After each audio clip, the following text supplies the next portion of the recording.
Gelombang kritik terhadap Malaysia makin deras usai pernyataannya yang menyeret nama Israel dalam konflik sepak bola ASEAN. 5 negara dikabarkan melayangkan tuntutan balik, sementara TMJ justru menantang FIFA secara terbuka.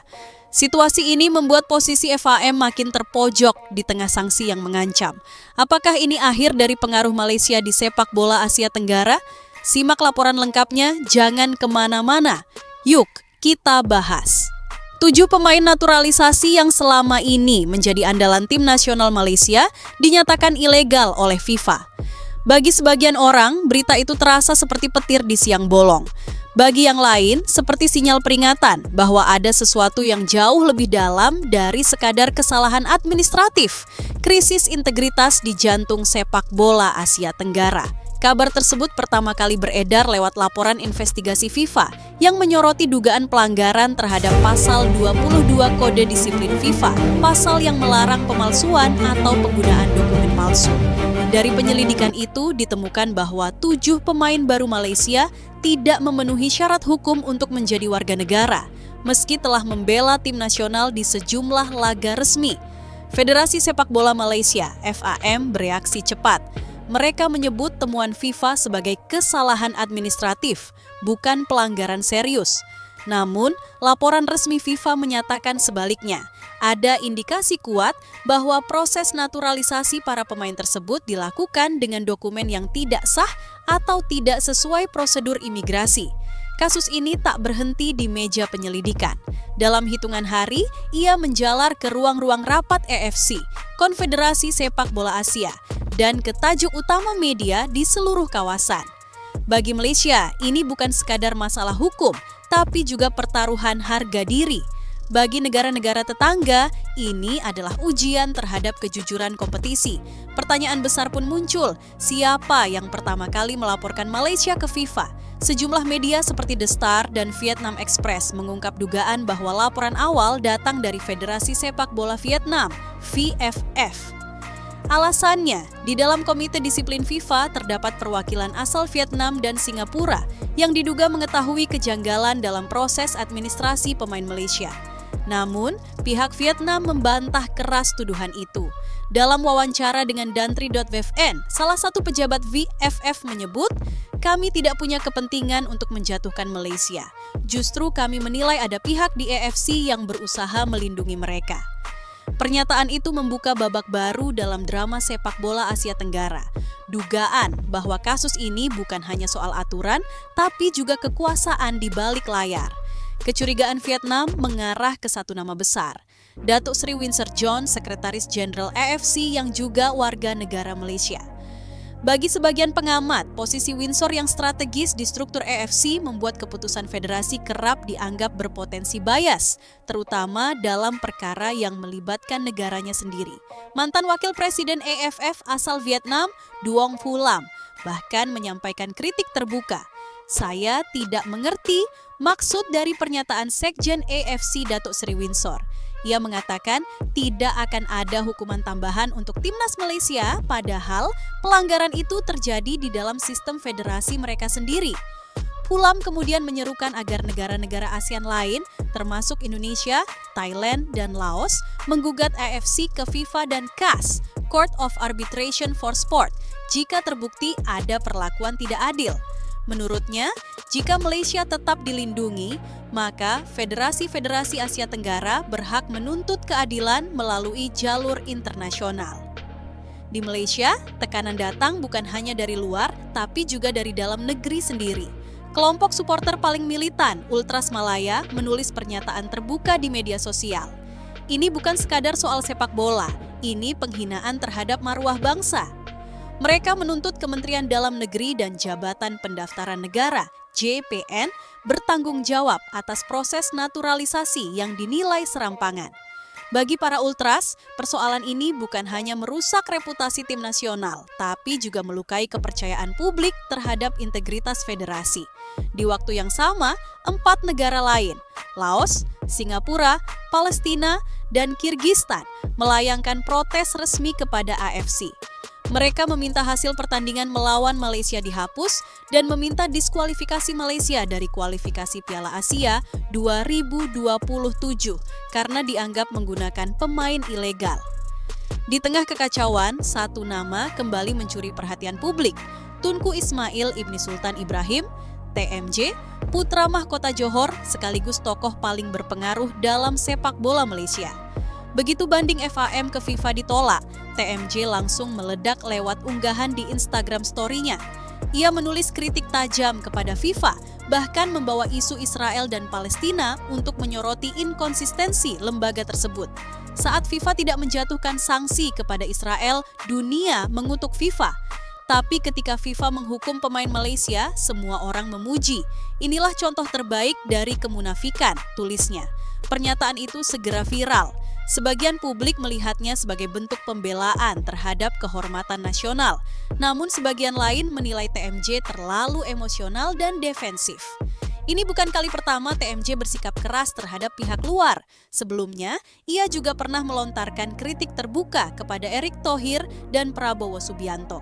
Kasus Malaysia mencerminkan masalah yang lebih besar dari sekadar pelanggaran administrasi. Ia memperlihatkan celah dalam tata kelola sepak bola Asia Tenggara, dari proses naturalisasi, mekanisme pengawasan federasi, hingga relasi politik di antara anggota AFC. Banyak pengamat menilai FIFA sedang berusaha menegakkan prinsip integritas global, sementara AFC menghadapi dilema politik internal. Keputusan apapun yang diambil terhadap Malaysia akan memengaruhi kepercayaan publik terhadap lembaga sepak bola Asia itu sendiri. Bagi Indonesia, Thailand, dan negara ASEAN lain, situasi ini menghadirkan dilema tersendiri. Ikut menggugat berarti menantang sistem yang sudah lama dianggap tidak transparan, tapi diam berarti membiarkan presiden berbahaya, bahwa pelanggaran bisa ditoleransi jika punya kekuatan politik di belakangnya. Hingga kini, belum ada kepastian akhir dari kasus ini. FIFA disebut tengah menyiapkan laporan lanjutan, sementara AFC masih mengkaji implikasi administratif atas sanksi tersebut. Namun satu hal pasti, skandal ini telah mengguncang fondasi moral sepak bola ASEAN. Vietnam kini muncul sebagai motor perlawanan, menyerukan solidaritas regional untuk menegakkan keadilan. Jika upaya itu berlanjut, bukan mustahil dunia akan menyaksikan negara-negara Asia Tenggara bersatu menggugat federasi regional mereka sendiri, sesuatu yang belum pernah terjadi sebelumnya.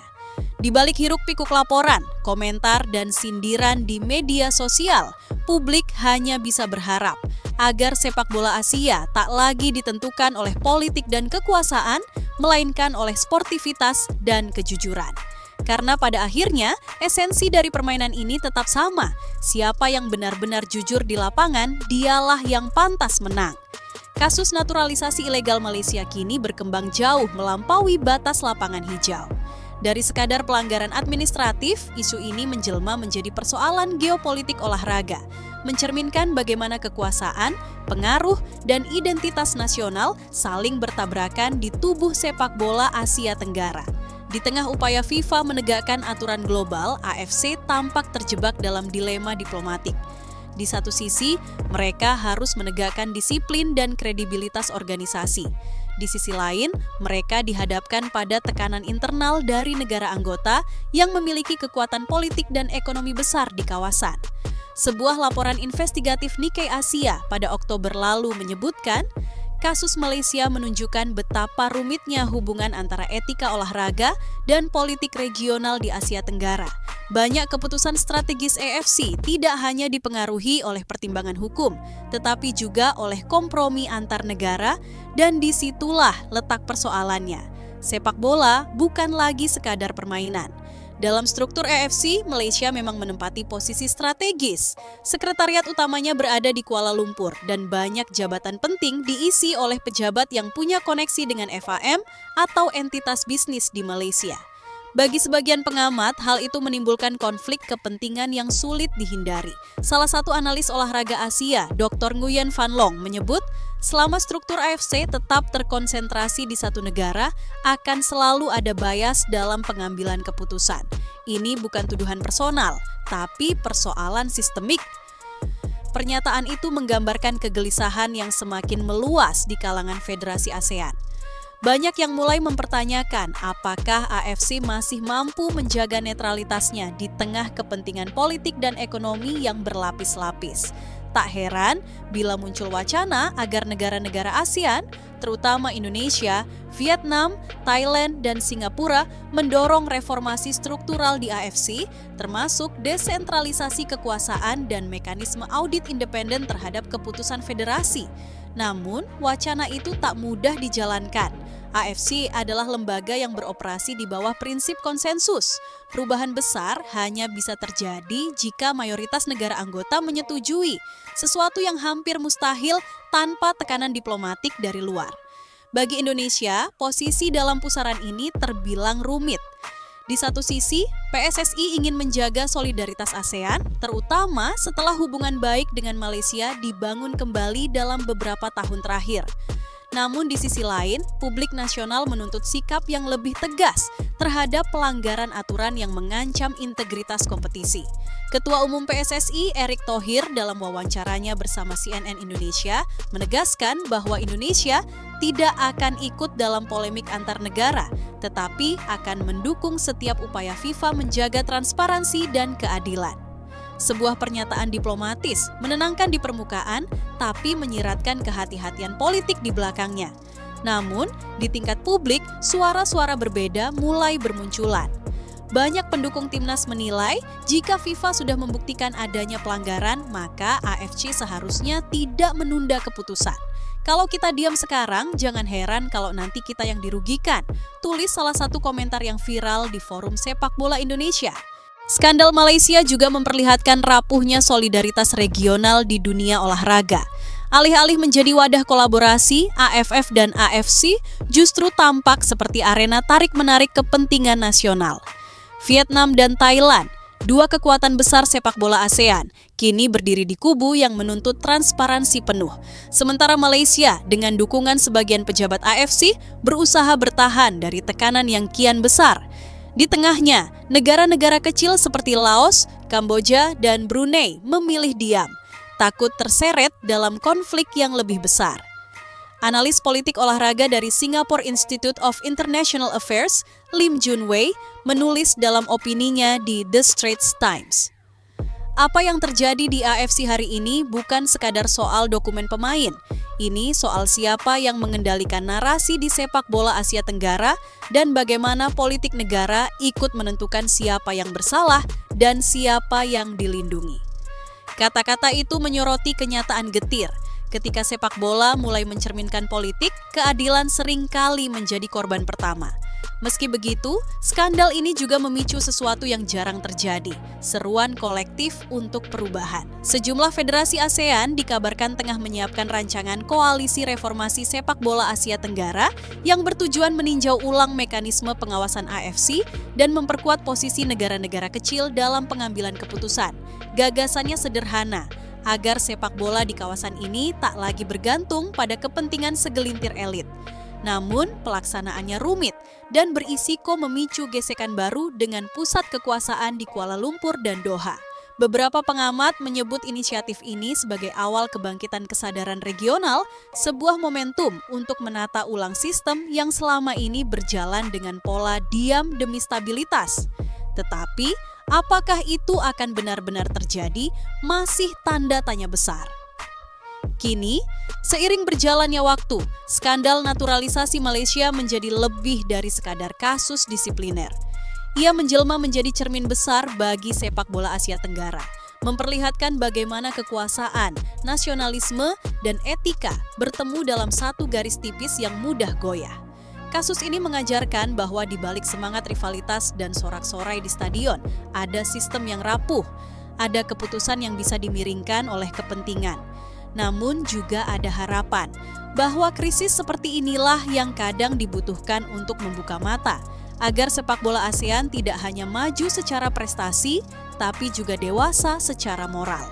Dalam dunia yang semakin terhubung dan transparan, tidak ada lagi ruang untuk bersembunyi di balik lencana federasi atau simbol kebangsaan. Cepat atau lambat, integritas akan menjadi ukuran baru kekuatan. Dan mungkin dari kekacauan ini, Asia Tenggara akhirnya akan belajar bahwa harga sebuah kemenangan tidak pernah lebih tinggi dari nilai kejujuran itu sendiri. Kasus yang menimpa FHM kini menjadi semacam cermin besar bagi dunia sepak bola Asia Tenggara. Di balik sorotan stadion dan riuhnya supporter, tersimpan realitas pahit tentang tata kelola, integritas, dan tanggung jawab lembaga sepak bola. Apa yang terjadi di Malaysia bukan sekadar urusan administratif, tapi ujian moral bagi seluruh federasi di kawasan ini. Seberapa jauh mereka mau menjaga sportivitas di atas segala kepentingan lain? Jika benar sanksi dari FIFA diberlakukan dalam jangka panjang, dampaknya akan jauh melampaui sekadar larangan bertanding. Ini bisa memengaruhi reputasi, sponsor, bahkan masa depan generasi muda pemain Malaysia yang kehilangan panggung untuk berkembang. Dan pada titik itu, sepak bola tak lagi bicara tentang siapa yang menang atau kalah, melainkan siapa yang masih setia pada nilai-nilai kejujuran dan tanggung jawab. Pertanyaannya sekarang, apakah FAM mampu keluar dari krisis ini dengan kepala tegak atau justru tenggelam dalam pusaran masalah yang mereka buat sendiri? Bagaimana menurut kamu, apakah keputusan FIFA nanti akan menjadi babak baru bagi reformasi sepak bola Asia Tenggara? Tulis pendapatmu di kolom komentar. Bravo Timnas Garuda,